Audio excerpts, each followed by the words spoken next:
Hello दोस्तों। तो इस वीडियो में हम लोग जानेंगे कि आत्मकथा क्या होता है और आत्मकथा की परिभाषा के साथ साथ हम ये भी जानेंगे कि आत्मकथा किन किन युगों में बटा हुआ था और कहाँ से इसकी शुरुआत होती है। ठीक है, तो चलिए वीडियो को शुरू करते हैं और देखते हैं आत्मकथा के बारे में।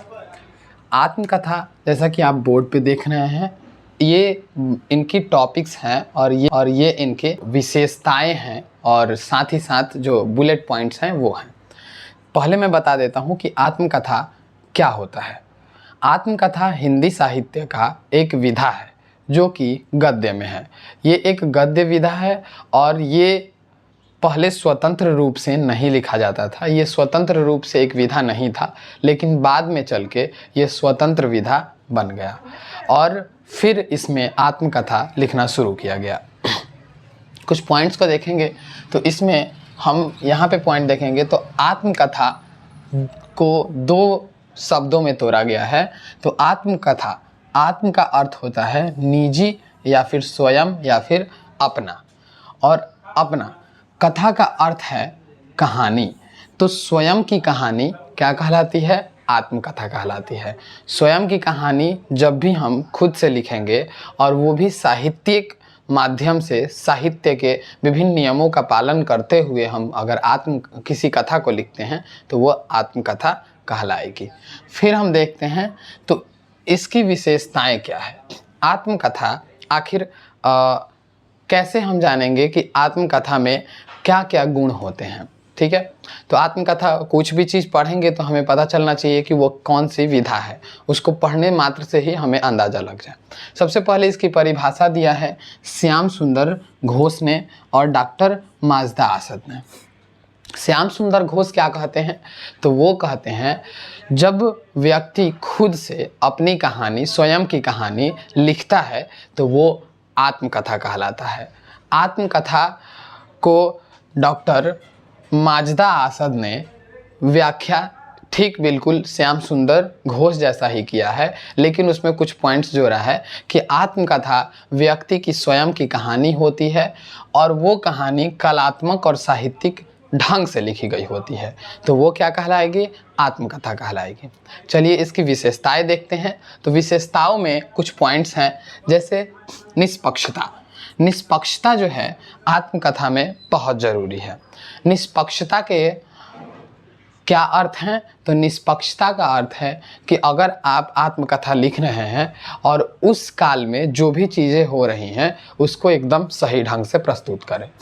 किसी एक व्यक्ति के पक्ष में ना जाएं या फिर किसी एक समुदाय के पक्ष में अपनी आत्मकथा को ना लिखें, क्योंकि वो जो आत्मकथा आप लिखेंगे आगे जा कर के वो इतिहास के संदर्भ के रूप में लिया जाएगा और इससे इतिहास लेखन में और लोगों को समझने में बहुत कठिनाई होगी तत्कालीन स्थिति को।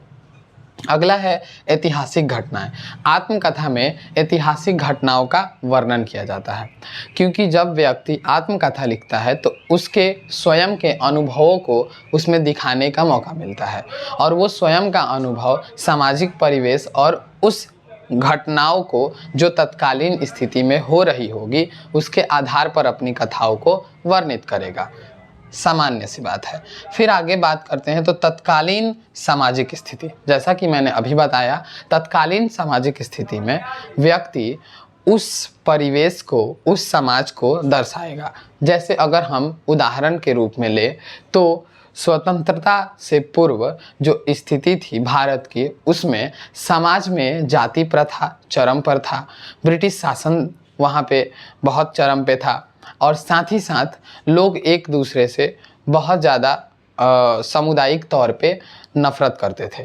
तो वहाँ पे स्थितियाँ सामाजिक कुछ इस तरह की थीं और कुछ जगहों पे सामाजिक परिवेश में बहुत सद्भावना और वो भी ब्रिटिश रूल के खिलाफ में किया जाता था। तो उस समय का जो परिवेश है वो कुछ इस प्रकार का है। तो सामाजिक परिस्थिति का भी विवरण हमें देखने को मिलेगा। आगे देखते हैं तो काल्पनिक बातों को नहीं लिखना है। काल्पनिक बातें उसमें नहीं होना चाहिए। ये आत्मकथा की विशेषता है। आत्मकथा में काल्पनिक बातें हो तो वो अनुचित हो जाता है।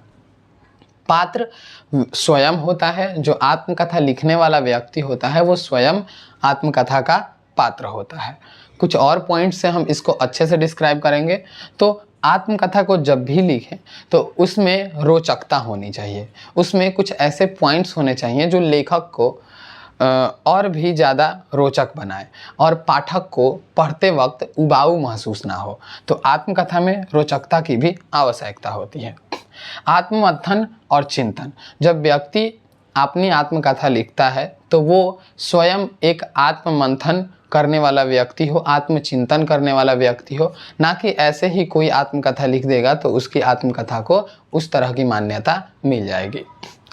सरल माध्यम, जो भी व्यक्ति आत्मकथा लिखता है उसको अपने भाषा और अपने माध्यम को काफ़ी सरल रखना चाहिए ताकि पाठक को पढ़ना आसान हो और साथ ही साथ वो आसानी से सारी चीज़ें समझ सके। अब आगे बात करते हैं तो भाषा शैली। भाषा शैली अधिक पाठकों, जितने पाठक हैं जो पाठक पढ़ सकते हैं उनके हिसाब से होना चाहिए ताकि वो आसानी से समझ सके और आसानी से उसको अपने भावों को, प्रकट किया हुए भाव को अपने साथ आत्मसात करने का प्रयास करें। तो सिंपल सी बात यह है कि भाषा जो है आपका सरल होना चाहिए, हिंदी होना चाहिए। अगर आप हिंदी क्षेत्र के लिए लिख रहे हैं, अंग्रेजी क्षेत्र के लिए लिख रहे हैं तो अंग्रेजी होना चाहिए, या फिर आप जिस रीजन से बिलोंग करते हैं उस क्षेत्र की भाषा होनी चाहिए। तो भाषा का क्लिष्टता नहीं होना चाहिए, जैसे सामासिक शब्दों का प्रयोग ज़्यादा ना हो और ज़्यादा से ज़्यादा आसान शब्दों का प्रयोग करें। अब बात करते हैं आत्मकथा कितने भागों में वर्णित है और कितने भागों में साहित्य के क्षेत्र में बांटा गया है। सबसे पहले हम देखते हैं कि आत्मकथा, सबसे पहली आत्मकथा बनारसी दास जैन ने लिखा था, ऐसा माना जाता है बहुत सारे विद्वानों के द्वारा। उनकी आत्मकथा का नाम था अर्धकथा। उनकी आत्मकथा का नाम अर्धकथा था। उन्होंने 1641 ईस्वी में लिखा था। फिर आते हैं तो उसके बाद बहुत दिनों तक आत्मकथा का कोई स्वरूप हमें देखने को नहीं मिलता है। और एक और महत्वपूर्ण बात यह है कि यह जो आत्मकथा लिखा गया था, यह आत्मकथा पद्य में था। यह आत्मकथा पद्य में लिखा गया था। और भारतेंदु, उसके बाद जब हम देखते हैं तो बहुत दिनों बाद हमें भारतेंदु की आत्मकथा देखने को मिलती है, स्वयं की आत्मकथा। वो गद्य में होती है, उसका नाम होता है एक कहानी कुछ आप बीती कुछ जग बीती। फिर आगे देखते हैं तो आरंभिक युग। आत्मकथा 3 भाग में है। आरंभिक युग में बांटा गया है, फिर स्वतंत्रता पूर्व युग में और स्वतंत्रता उत्तर युग में बांटा गया है। तो आत्मकथा की और विशेषताओं को मैं अगले वीडियो में प्रस्तुत करूंगा। तब तक के लिए इतना ही, मिलते हैं अगले वीडियो में। Thank you so much video को पूरा देखने के लिए।